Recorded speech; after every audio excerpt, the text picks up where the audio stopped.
I don't think it's unfair to say that the new Batman cartoon, Batman Caped Crusader, has provoked a strong reaction from a small yet vocal subset of viewers. When the show was first announced and described as being more Batman the Animated Series than Batman the Animated Series, people quite rightly expected it to be very similar to that wonderful show. But in reality, Caped Crusader is its own beast and clearly has no desire to retread old ground.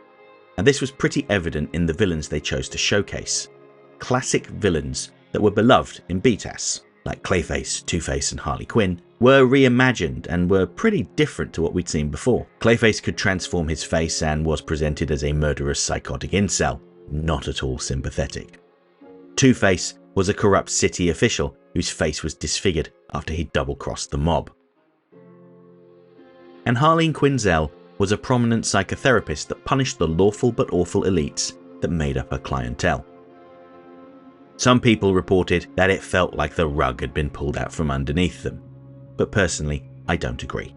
As much as I would have loved for Caped Crusader to have been a whole other season of BTAS, there's really no point in retreading old ground and doing the same thing over and over again. There are over 100 episodes of BTAS to watch and 150 comic books to read.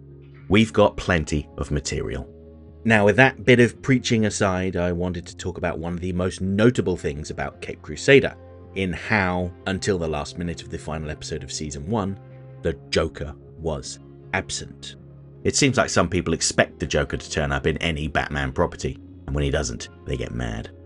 This kind of reminds me of the philosophy of another Batman cartoon, Beware the Batman from 2013, which also tried to make its own mark by neglecting the most well-known villains in favour of characters like Professor Pig, Magpie, and Anarchy. And Beware the Batman was also pretty divisive back in the day, but I think that it was wise of the creative team to include a tantalising tease of the Clown Prince of Crime at the end of Season 1, even if they hadn't 100% settled on who their Joker was going to be. The reason I say that they may not have decided on who their Joker was at the time of Season 1's release is simply the fact that most of his face was obscured in shadow, and we only heard him utter "perfect." His voice actor wasn't even credited. I think it was John DiMaggio, who also played Harvey Bullock, but it's hard to tell. As great as this short scene was, it did feel like it was added very late in the day. Still, we get a good glimpse of what their version of the Joker will be like. For starters, he is seen hiding out in a shack in the East End, the poorest part of town, and he has about half a dozen victims tied up as he experiments with the formula of his Joker toxin. As we move along the line of contorted corpses, we can see that the various formulae have slightly different results, with the latest one causing the victim to convulse, with his face twisted into a grin as he laughs to death. This seems to be the effect that the Joker wanted as he watches approvingly. So already, there's one big difference compared to what we've seen in other Batman animated shows. More often than not, the Joker toxin is not lethal. Instead, it causes the victim incredible pain as their eyes bulge and their face pulls apart into a hideous grin. This Joker toxin is lethal. This immediately brings to mind the Golden Age version of the Joker as he first appeared in the Batman comics. This Joker was a murderer and a terrorist that terrorized the elites of Gotham City through a campaign of poison and misdirection. Also note that the Golden Age Joker wore dark clothing, as he seems to be in this brief teaser, which suggests a darker, less friendly attitude. All the better for skulking around at night, after all. I'm also reminded of the comic Batman the Man Who Laughs, written by Ed Brubaker, who funnily enough was the lead writer on Batman Caped Crusader. This was a more modern adaptation of the Joker's first appearance, and featured a similar scene with the police discovering an abandoned warehouse filled with test subjects of the Joker's toxin. The title of the comic is a reference to the film The Man Who Laughs, starring Conrad Veidt, who was the physical inspiration for DC Comics' The Joker. The film is an adaptation of the story by French writer Victor Hugo about a man named Gwynplaine who was deliberately disfigured with his face carved into a permanent smile at the orders of the King of England and travelled around the country as part of a sideshow. That physical resemblance is about the only similarity between DC's The Joker and Gwynplaine. Now, I should be clear that I'm not expecting a one-to-one adaptation of Ed Brubaker's comic, because the Joker of that story is very much in line with what we had seen before, and we're all very well aware of how change is the recurring theme of Batman Caped Crusader.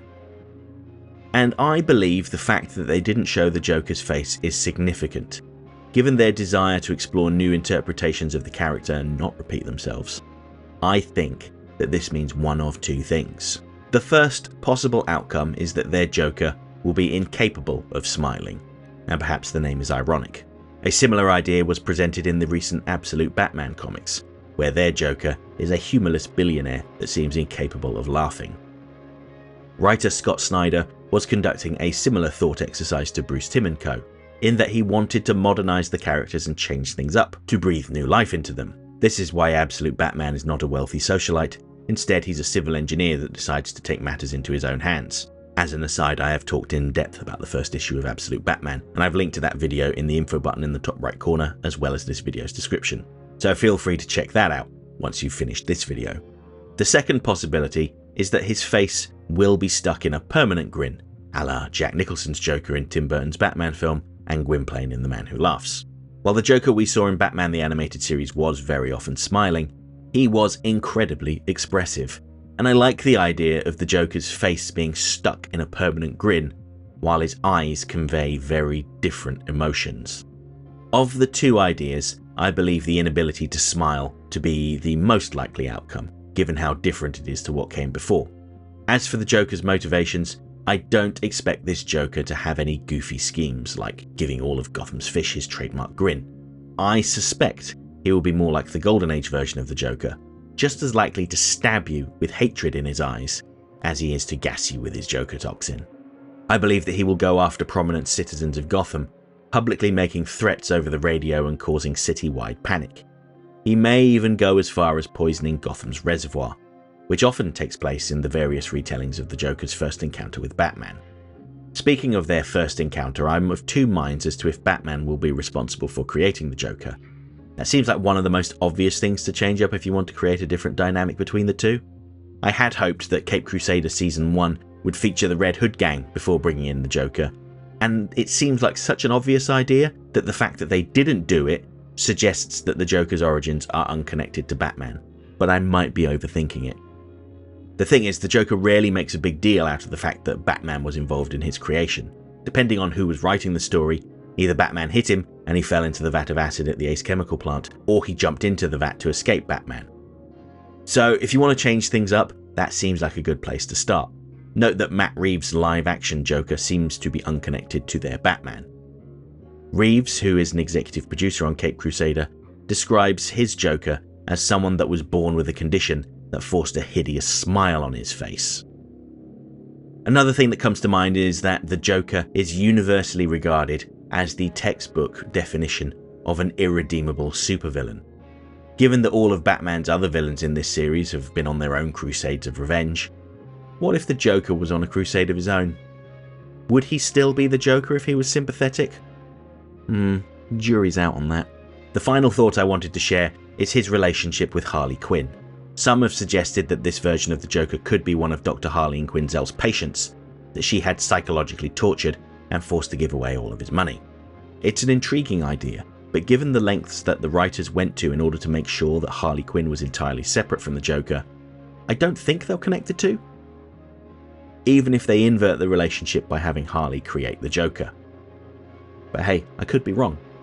There's no word yet on when Batman Caped Crusader Season 2 is coming out, but given that the show has been in full production for several months now, it wouldn't surprise me if we got an announcement in 2025. We'll just have to wait and see.